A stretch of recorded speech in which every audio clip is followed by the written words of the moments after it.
everybody. Welcome to another reading of. Today is Wednesday, so I am reading from the Gerald Crook anthology. Sorry, I'm just pinning the title. Hello, everybody. Welcome. Happy Wednesday. It feels like a Monday, but it's Wednesday because of the holiday that we had yesterday. Yesterday was Youth Day. I will be reading from volume 2 of the Gerald Crook anthology. And last week I did say I was going to be reading from As You Like It, which is volume 2. There is 3 volumes, and this is the first one. Yeah, this is the first one, and this is the third one, which is my favorite cover. No, I'm lying. I like this one better. So I'm going to read the back of the book and just give you an idea of what the Gerald Crook anthology is about. I did decide to read this for the readings every Wednesday, so I do read from these 3, either one of the 3 every Wednesday. So the Gerald Crook Award is a joint initiative between the Ada Foundation and the Jacana Literary Foundation. These are published by Jacana Media. So let me read the back of this one. The second offering in the Gerald Crook anthology, As You Like It, is a collection of the shortlisted entries submitted for the award. It showcases some of the most provocative works of fiction, poetry, journalism, photography, and academic writing created by allies of the LGBTQI+ community, all fierce defenders of human rights. The existence of this anthology is an act of protest, affirmation, and love for queer Afro-modernists everywhere. In these pages, you will find pleasure, celebrate it. You will find some relief and strength. Continue. You will find your humanity, live it. You will be moved to care, to do something. The first one actually explains who Gerald Crook is. Hi, Zindatu. Haven't seen you in a while. This is a collection of shortlisted entries to the inaugural award named after Gerald Crook, who was born in 1956 and passed on 2014, who was a passionate champion of social justice and an anti-apartheid activist. These stories are a badge of honor for those who work tirelessly to keep hope alive by working towards lasting change, and for those who continue to love in spite of the fear.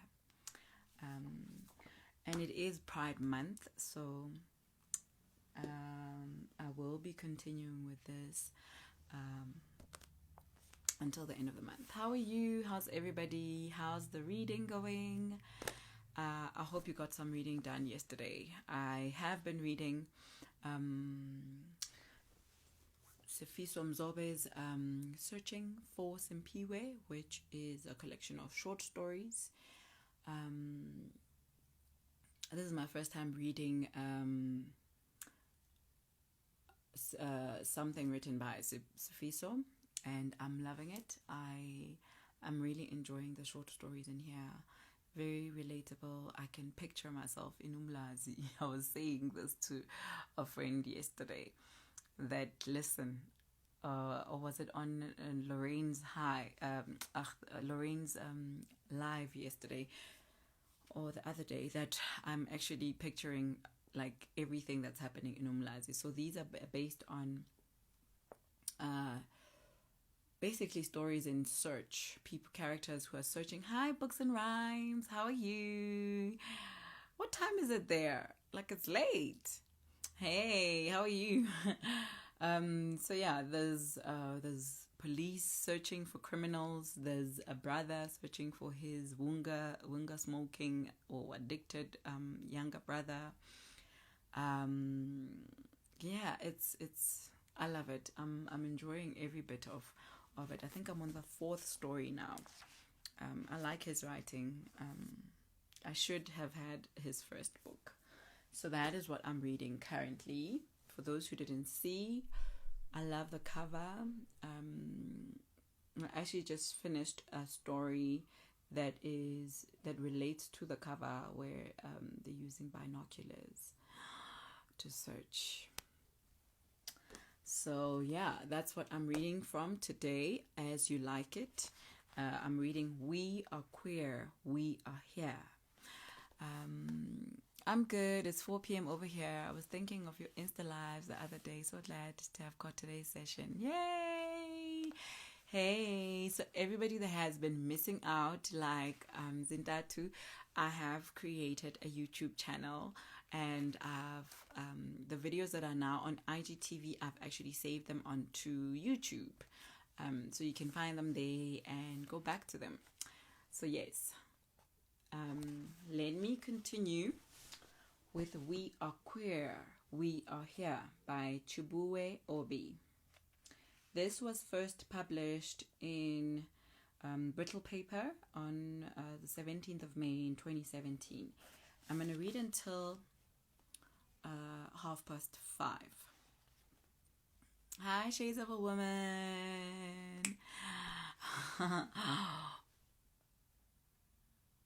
What's your channel called so that I can subscribe? I kept it the same, Bookamoso Book Club. Hi Mujaji, how are you? Welcome. Mujaji actually published Bomboy, and that is what we're reading in. I don't know if you can see, but I do have it there. See, ha, yes, it's there somewhere. Let me show you. Yes, that is what we're reading in July. Follow Mujaji, guys. But yes, well done on your YouTube channel. I'll go and binge. Thank you. Yeah, it's actually for those who can't be on IGTV. And it's just to archive everything that I've been recording. Like after I finish reading this, I'm gonna put it onto YouTube just so everything is on that side as well. So thank you so much. Bomboy in July. Yes, we are reading Bomboy. Mujaji is here. Hi. Hi, everybody. So let me continue reading this. Thank you so much, Books and Rhymes. Okay. We Are Queer by Chibuihe Obi. The first time I felt compelled to document the queer body in my writing was during my second year at varsity. I had this toe-curling experience at the hostel one night that left me tugging at my pen and bleeding profusely into the banality of an empty piece of paper from the midnight when the fracas broke out until around 5 in the morning when it all ended. I wanted to register my protest, to enter as a witness what I saw that night. But when the first light flashed through the window that morning, I discovered the sheet of paper had largely remained blank, save for the weight of water that had seeped through and left smudges across its face. Unbeknownst to me, I had not been writing. What bled throughout that night was not ink, was not letters, it was tears. My body unhinged by the wounds inflicted on it, the narrative of silence foisted upon its porous terrain. It was tears, every alphabet, every language resident in my consciousness had taken flight, and the rest became melted anguish, became hot, clammy tears. This was what happened. The guy living across my room had been marked out, identified as gay, by this gang of boisterous boys. They had searched for the best time to pick him without stirring much dust. So that night, because it was the first week of a new semester and students were yet to resume fully, they came for him. They kicked open the wooden door shielding him and dragged him into the open. They hit him repeatedly with whatever objects they felt would break him and call forth confessions.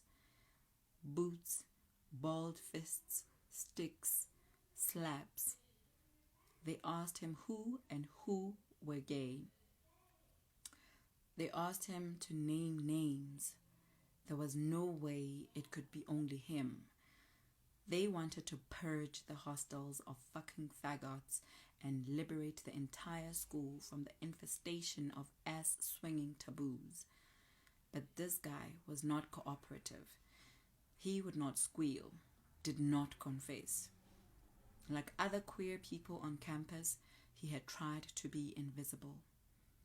When you fall into a species that has been marked as odd, a species isolated as foreign, as not belonging, and therefore as being dangerous and deserving death, you learn how to hide, how to be invincible, how to disappear.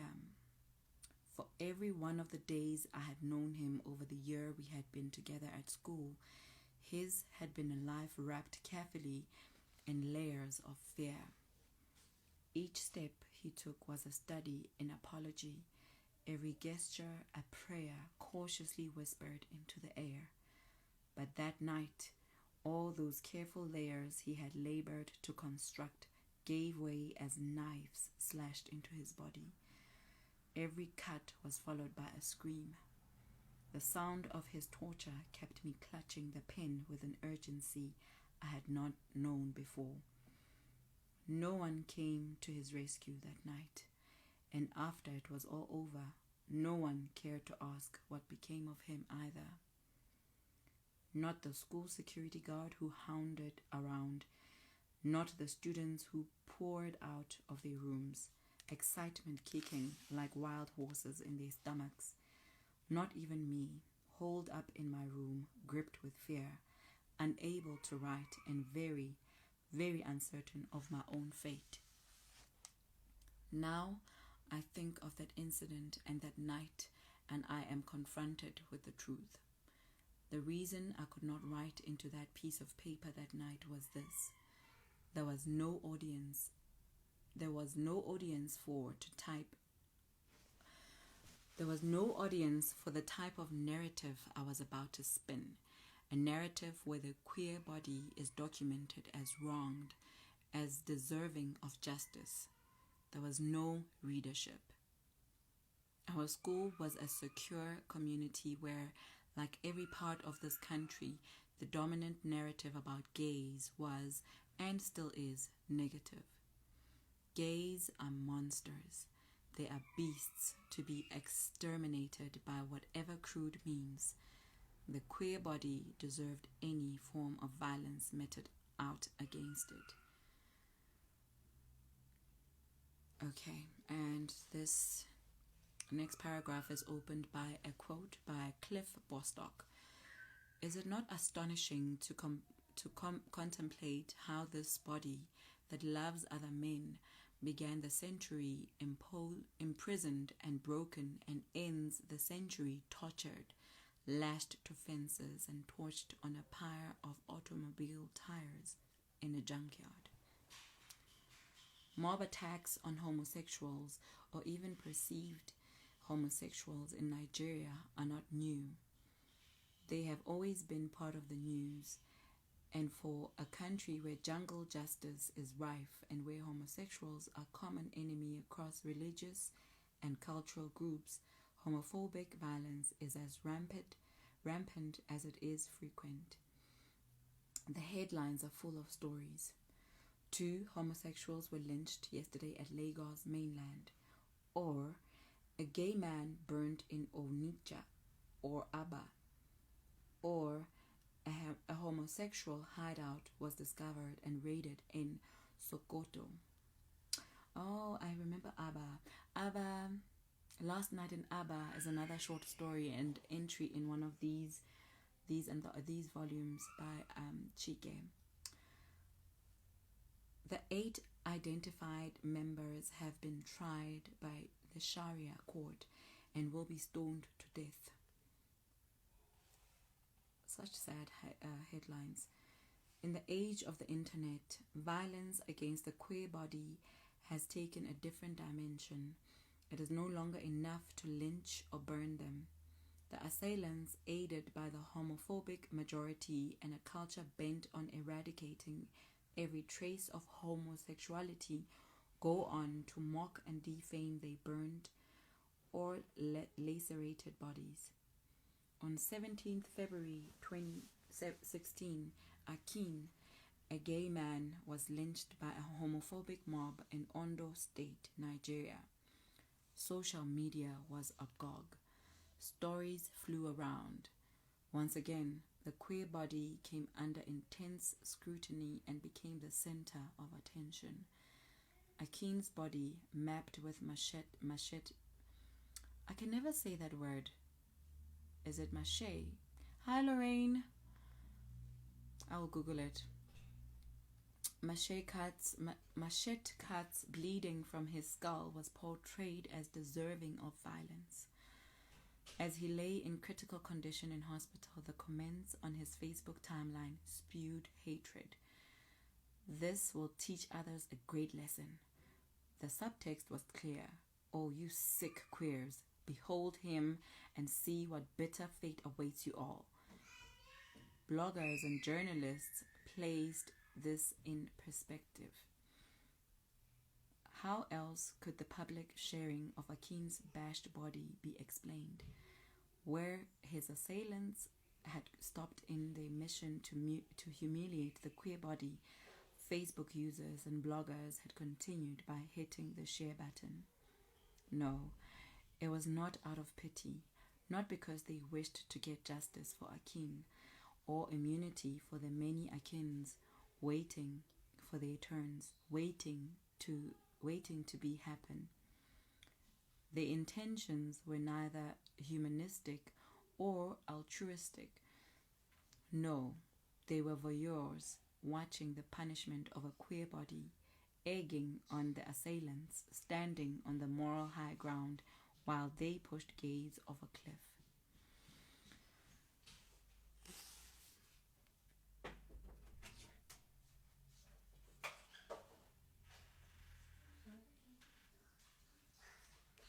So guys, I've been distracted. I'm sorry. One day I'll have a studio where I will not be disturbed, or I'll set up a studio in the garage and just be silent down there. So this essay has, let me see, I'm on the 3rd part now. Yeah, it's got 3 parts. I'm going to continue reading until past.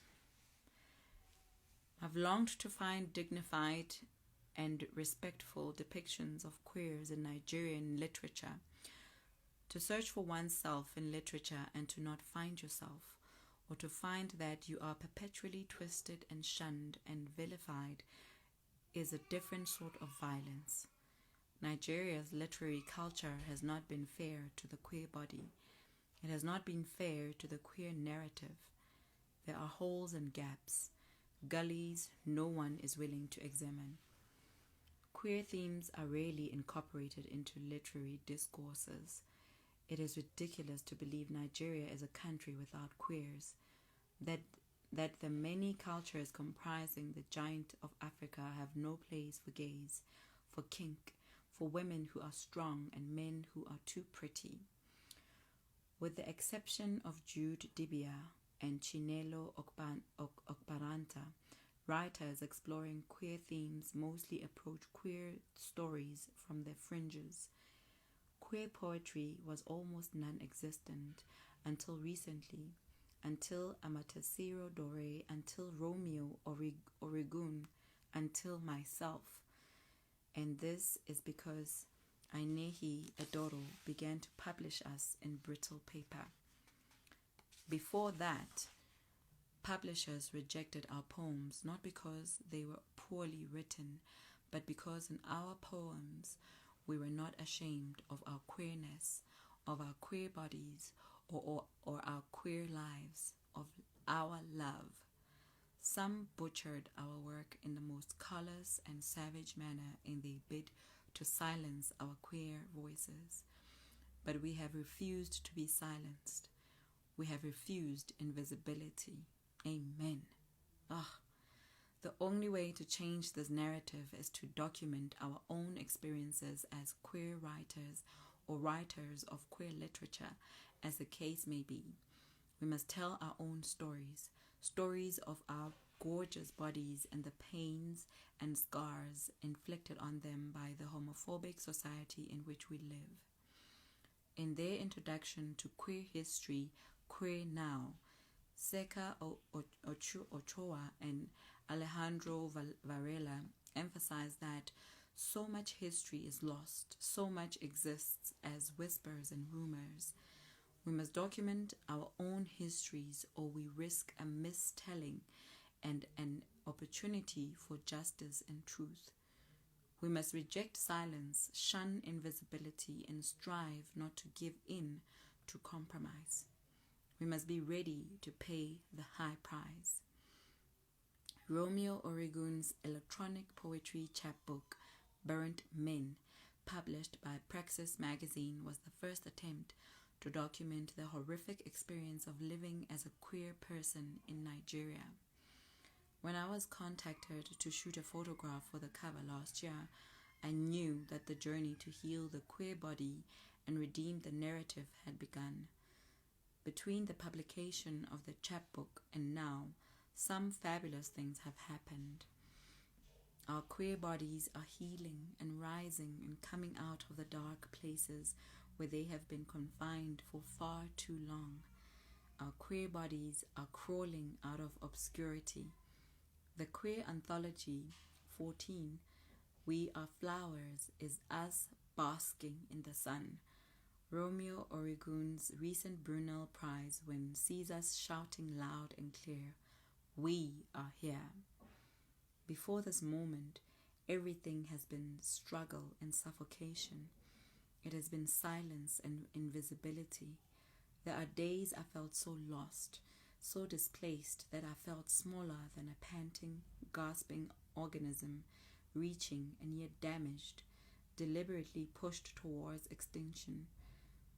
There were days I walked into this room called Nigerian literature and read stories, perused its themes and interests, and wanted to scream, where am I? Once or twice I chanced upon images of us, but usually we were behind a curtain, beaten and violated, screaming for attention and inclusion, asking to be let in. But of course, this recent visibility has led to opposition. The price of freedom is always resistance. And I write this with the literary community in mind. Sometime last year, I was invited to do a reading at Imo State University by a literary society there. During the reading, a section of the audience became incensed by the homoerotic inclination of my poems, edged on by a certain John Bosco Chukwebuka, a writer with a handful of books to his credit. They began to yell and scream. They threatened to call the police if I didn't stop. The reading was halted amid threats of arrest and hostility. Then, 2 weeks after the Owerri Book Festival, an unknown young man followed me to the rear gates of IMSU. When he finally caught up with me, he threatened to cut off my penis if I continued to write and promote homosexuality. The organizers of the book festival had asked me to talk about the queer body in literature, but the discussion had ended in chaos. It is over a year now since poems exploring queer identity began to appear in Nigeria's literary spaces. Threats have been coming. Thick-brained humans come to my Facebook inbox and write long sermons peppered with hate and warnings. One said I should seek home elsewhere because Nigeria will not tolerate my needs and clamor. Another asked Romeo to send him some money or he'd send policemen after him. One Sunday evening in April, Romeo contacted me to say that someone had reported him to the police near his new post. The officers called to inform him that they would be at his office soon to arrest him. We were able to avert the arrest because it was baseless. Still, the threat and the harassment are psychologically draining. Late last August, I received a death threat on my phone via WhatsApp. I have stopped making public my locations on social media. If I need to, I register my presence long after I have left the place. I try to keep my movements discreet. This way, I've been able to forestall any premeditated attack. The threats are becoming overwhelming. I do not speak only for myself. I speak for every queer voice that stands outside and yet tries to speak into the Nigerian literary space. I speak for Romeo Oregon. I speak for Pwangulongi Daud, whose house was invaded. The threats are no longer confined to social media. They have bled into our lives, into the real and the physical, into actual rooms we occupy, jobs we hold, cafes we frequent. We're not metaphorically afraid. We are physically, literally under threat. We are the ones left holding the fear long after the hashtags and the social media solidarity. And so, we are the ones who must proclaim that queer literature is a legitimate component of Nigeria, nay, African literature. We must scream from the rooftops and from the shacks and shanties we have called home. We must say that queer literature is a subtext of the whole. Queer literature is part of the story, part of the struggle, part of the style and syntax. Queer literature matters, and queer writers and artists matter equally within the Nigerian literary community. It has come to stay. We're queer and we're here. Yeah. That is We're Queer and We're Here by Chibuihe Obi. I'm going to read Chibuihe's biography. Chibuihe Obi's writings have been published or are forthcoming in Brittle Paper, Expound Magazine, Praxis, Kalahari Review, 14, an anthology of queer art, Mounting the Moon, among others. He is the winner of the Brittle Paper Anniversary Award, the Babishai Niwe Haiku Prize, and was a 2016 Pushcart Prize nominee. Let me show you a picture of that is Chibuihe, and that is Queer Lives Matter. That is our reading for today from the second volume of the Gerald Crack anthology, African Perspectives on Gender, Social Justice and Sexuality. It is published by Jacana Media in conjunction with the Jacana Literary Foundation and the Other Foundation. These are available online. I know Ms. Weiner ordered hers on Loot. This was page 150 on volume 2. Sorry, Shades of Women, I'm sorry I didn't see that question while I was reading.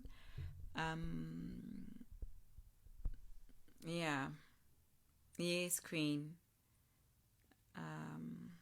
Okay, thank you for joining. Queen says chilling for obvious reasons for me. these stories are just, they leave like I can't imagine having to live with this fear. Already we're all living with this fear as black women and children. Yes, queer lives matter. I think we need to maybe do a co-read of one of these volumes once everybody's gotten the delivery of this. I know Ms. Wana was waiting for that. Maybe we can do a reading later in the year. Whew, that was scary, like just reading that. But yes, I wanted to read this one this week. But yeah, I'm actually speechless. This is, imagine being followed, like to work, and followed everywhere and being threatened. I'm still waiting for my loot delivery. It has been delayed yet again. Loot, guys.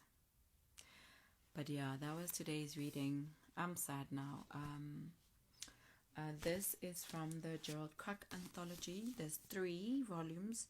I'm not sure. I haven't checked the website yet, but they should be ready for submissions now. I'm not sure. Okay. This, I love the colors. I love the spines. I love everything about this anthology. There's pictures at the back for those who haven't seen the other readings. There's pictures because there's poetry. There's poetry. There's photography.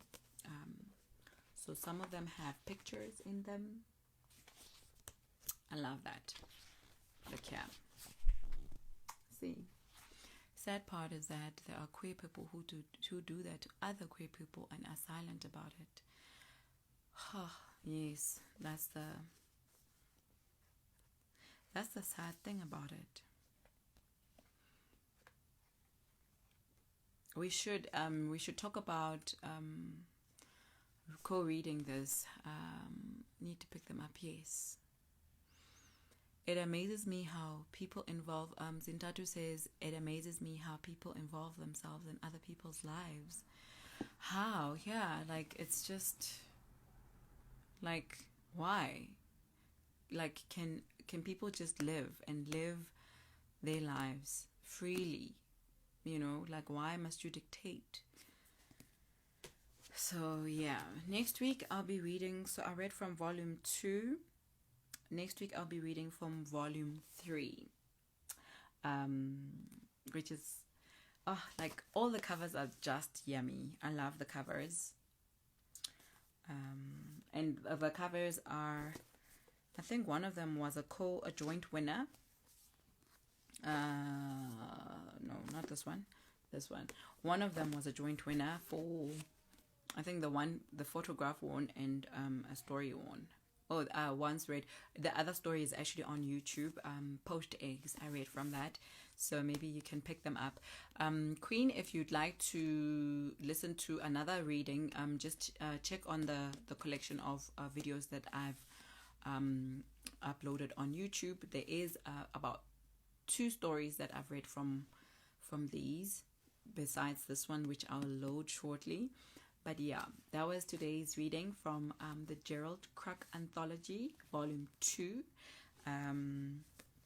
The story will be uploaded on YouTube as well as IGTV. Thank you guys for joining me.